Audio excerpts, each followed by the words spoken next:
Update. In the past few weeks since my original post, I did have cameras installed, and I'm thankful I did. For those wondering if my son and Sarah would get back together, no, they did not. My son is apparently really selling his condo, and he's not spoken to me since our last phone conversation, where he told me to have a nice life with my favorite child after not getting his way. I have been to see my lawyer about my estate and got my will altered. I haven't written my son out, but he's lost a lot of the things he would have otherwise inherited for the time being. After having some time to think, I've realized I just can't feel remorse for Jake anymore after his actions as of late. My daughter Amber calling him a simp seems to be an apt description, once I found out what that meant. But I just don't want to be angry or sad about it anymore. Neither emotion is doing me any good. So for now, I'm just going to do my best to let it go and move on. Jake seems to plan on moving on without us anyway. Hopefully in time he'll understand that what he did was wrong, but I can't change his mind for him. I did run into my son's ex, Sarah, at a random place in town. She spotted me while I was with one of my friends in the middle of the local shopping mall. She called out to me while we were in front of a bunch of people and started booing me and calling me a greedy miser. I didn't really have to say anything to her because my friend laughed at her and called her a thief and a gold-digging bee who just wanted my dead wife's ring because she couldn't have it. I saw half the crowd turn to look at her at once when he said that. Sarah flipped us off and stormed away while cursing my name and knocking over anything in her path. This included a small child, whom started crying in an instant. When she realized she'd hurt the kid, Sarah took off running. My friend and I helped the very pregnant mother of the child in calming the kid down, and thankfully the kid was okay. Sarah showed up at my house later to yell that it's all my fault her friends are saying she's a gold digger now, and won't hang out with her anymore. I said she is a gold digger because of what she did. She never had a right to my wife's ring, and she cried for days about it like a child, then broke up with my son just because he couldn't afford what she wanted. That's all something a gold digger would do. I'm not at fault just because she wanted my dead wife's ring so bad, and I'll make damn sure she never sees it again. What came next was more unintelligible screaming from her as she stomped back to her car. I'd hoped that was the end of it, but that girl just won't leave well enough alone. For those thinking Sarah and Jake's personality shifts were due to Dee, I'm not sure whether or not to tell you I'm sorry that isn't the case. It was all them, which in Jake's case is a harder pill to swallow because it means he has no excuse for such a radical shift in behavior. Sarah was arrested last week for attempting to break into my house. The cameras I had installed caught her sneaking into my backyard and trying to break in. She tried to break open my back door with an axe, and that tripped the alarm I had installed. She ran off, but the cameras in front of the house caught video of both her and her car very clearly in my driveway. She also left the axe with her fingerprints on it on the ground before she ran. When the police got there, she was long gone, but they later found her at her apartment. They initially just wanted to arrest her for breaking my door and trespassing, but she went crazy on them and wound up getting pinned to the ground and frog marched out. This woman definitely has something mentally wrong with her. A few days after Sarah was arrested, I spoke to her parents again. They offered to pay for the broken door and then filled me in on some of the details. And it seems Dee was not involved. They told me she was given Dee tests at the station, and her system came back clean. And since she wasn't on Dee, I don't think Jake was either. But Sarah was found to be very mentally unwell. So I guess it was just her crazy that was contagious. Her parents promised me that I'll never have to deal with her again, as they plan to move her out of town once they've dealt with the legalities of her situation. And they haven't contacted me again since. But I wouldn't say it's my business that they do either. I'm guessing, though, that Sarah likely needs major mental health treatment. So, in a sense, I do feel a little sorry for her now. I knew Jake had to be aware of what happened with Sarah since everyone was talking about it. But he has not reached out to any friends or family. One of the people he works with has contacted me, though, and told me Jake is still openly very angry about what happened. He still believes the ring would have been a small price to pay for his happiness. But now that Sarah has been taken away, Jake has also shifted blame onto her, and saying she's the crazy gold-digging woman who ruined his life. It seems all he can do is blame, and blame other people some more. Until he accepts fault in his own actions, I don't think we can have a relationship. He's not going to do well in life if he can't take responsibility for his own actions.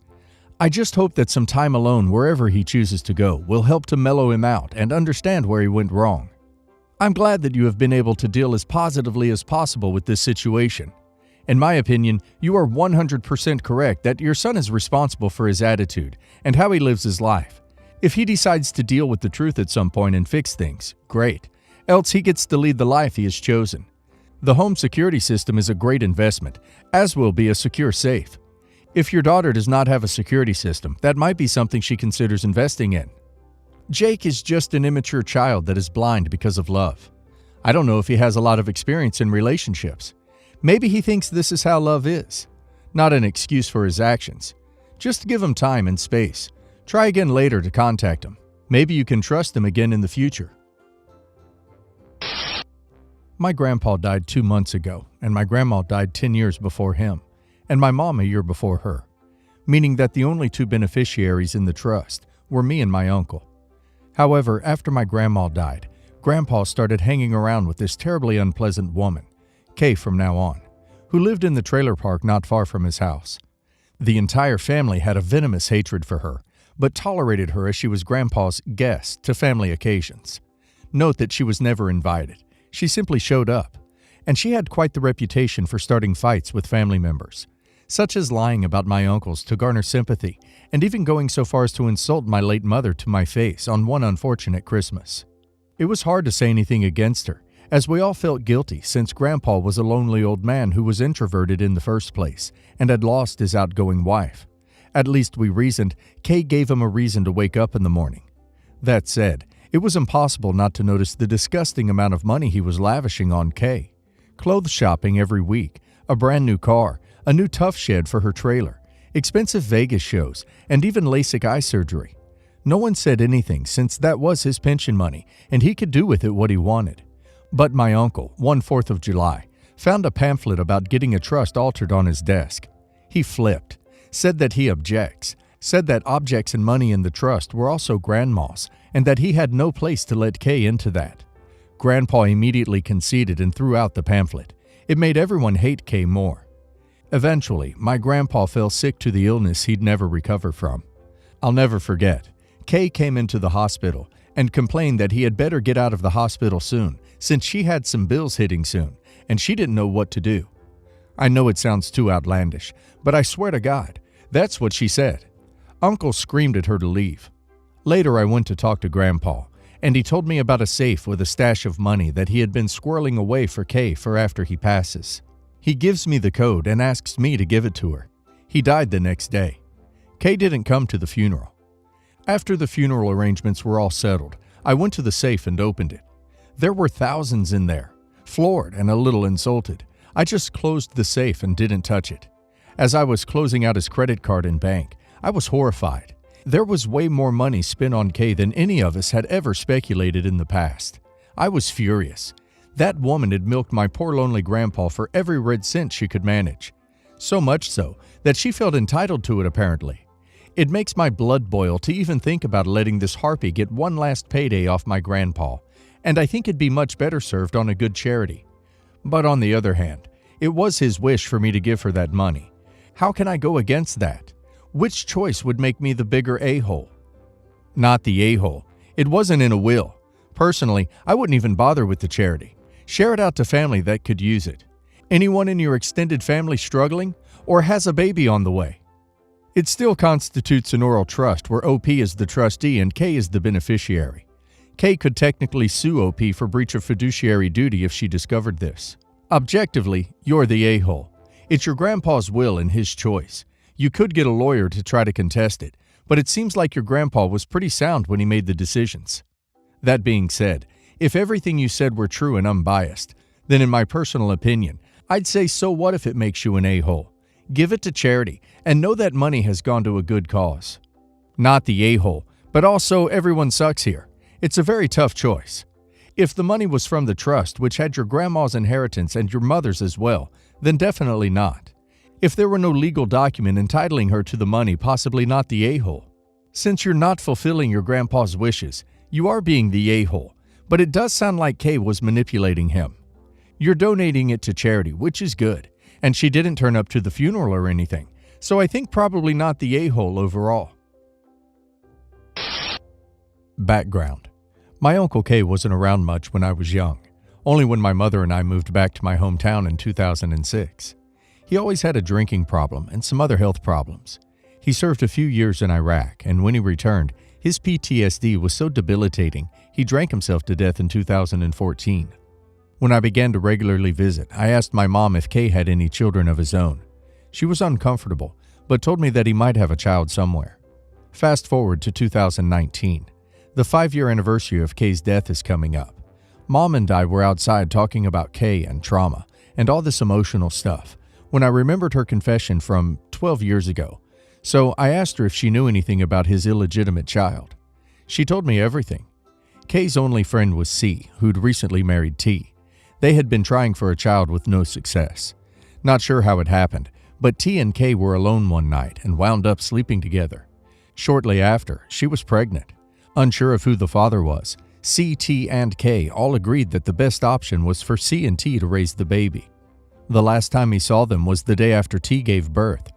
I asked my mom if she knew their names. It turns out that my dad was Facebook friends with T. From there, I found her, a 20-something-year-old named A, who my mom confirmed was Kay's child. We'd been talking about Kay's health and mental problems, so I chose to tell A everything. Family medical history is super important, and she only had half of it. Maybe there was some regret in there. Maybe I felt like if this had been done sooner, my uncle could have known his daughter before he died. Maybe he wouldn't have died at all. I messaged her. I couldn't think of any other way to say it. Just, Kay is your biological father.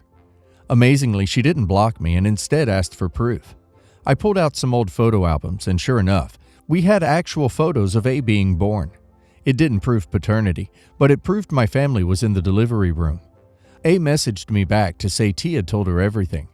I asked what she was going to do, and she told me she planned to get a DNA test. That was the last I heard from her, though she did later add me on Facebook. The test proved Kay was her father. A's friends began to message me saying I should know my place. Shortly after that, my grandma came over to confront me about the same thing, telling me I should have stayed out of it. Their family is hurting, and it's my fault. We no longer speak. A and Grandma decided to visit Kay's grave together. I had no idea until A posted about it after. I thought it was nice, but my mom was furious that no one had apologized or thanked me. A few days ago, we found messages from my grandma that explained why. All this time thinking A was angry at me from the start. But no, my grandma was the angry one, and she's telling everyone I'm a brat with no heart. Am I the a-hole? You're the a-hole, a huge, gigantic a-hole. This was not your decision to make. How dare you? You're the a-hole. This was absolutely none of your business. You had no right to unilaterally decide that A would be better off in the long run knowing this, or what it would do to her family. If this was information that you felt A absolutely needed to hear, you could have at least given her parents a heads up so that they could tell her and at least be mentally prepared. You seem to be justifying this to yourself because A isn't mad, something you had no way of knowing in advance. A lot of people think you're the a-hole here, but I don't. Not the a-hole. I think it's messed up that A's parents hid her genetic father from her for her whole life. If I was in A's position, I would 100% want to know about this. A lot of people have said you shouldn't have gotten involved, but I think it's good that you did. I, 28 female, came from a culture where cousins getting married is very common. My parents are first cousins. My parents understood the consequences of this only when we moved to a Western country 16 years ago. My parents deeply regret this now, as it has led to a lot of health issues for me and my sister, 26 female. Now to the main story. I've made it a point to tell my significant others that my parents are first cousins, usually when the relationship is getting serious. This is because my first boyfriend was very grossed out by it when I mentioned it. He wasn't mean about it, but told me he couldn't look past it, and we broke up amicably. After my first boyfriend, I have had only 2 serious relationships who I've told this to, and they ended for other reasons. A year ago, my sister got a job in a big company where one of my exes, let's call him Jay, is working. Jay and I remained friends after breaking up, so he and my sister got along well too. That is until Jay let it slip that I told him about my parents being cousins. My sister literally screamed at my face when she came to my house. I told her I had to tell him if we were going to be in a serious relationship. She told me, what kind of moron goes around advertising such a huge family secret? She then says no one should ever know, and I have to promise her that. I told her I won't promise anything. I told her I never told anyone other than my 3 ex-boyfriends. Not even my closest friends know, because it's not needed for them to know. She kept crying it affects her too. I tried consoling her, but she swatted my hand away. She left after screaming a bit more. I called Jay and told him I was very disappointed in him and our friendship might be over. He apologized and said he just blurted it out without thinking and said he'll personally apologize to my sister and never talk about this again. My sister texted me later saying she's going no contact with me until she feels she can trust me. I still don't feel I did anything wrong. I felt I had to tell the person I was falling in love with and not let it be a deal breaker later when the relationship is serious. So, am I the a-hole? Edit. My parents' marriage was an arranged marriage when they were teens. I would never blame my parents, but have bluntly told my grandparents, two of whom are doctors, that what they did was disgusting and wrong.